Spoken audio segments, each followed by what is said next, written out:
কৈলাসহরের চণ্ডীপুর ব্লকের বিশিনগর পঞ্চায়েতের ২ নম্বর ওয়ার্ড থেকে ১১ বছরের এক সন্তান সহ এক গৃহবধূ নিখোঁজ হয়ে গেছে। মহিলা থানায় নিখোঁজ ডায়েরি করা হলেও বেহদিশ রয়েছে দুজনই।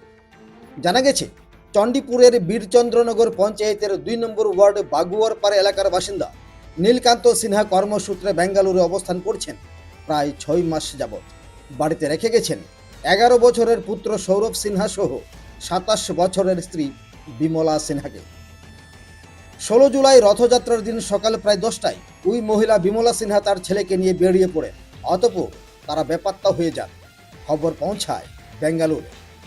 বহু খোঁজাখুঁজির পরেও কোনো হদিশ না পেয়ে মহিলা থানার দ্বারস্থ হন বিমলার বাবা ধনে সিনহা। এই ধনে সিনহার বাড়ি স্থানীয় ধনবিলাস পঞ্চায়েত এলাকায় বলে জানা গেছে।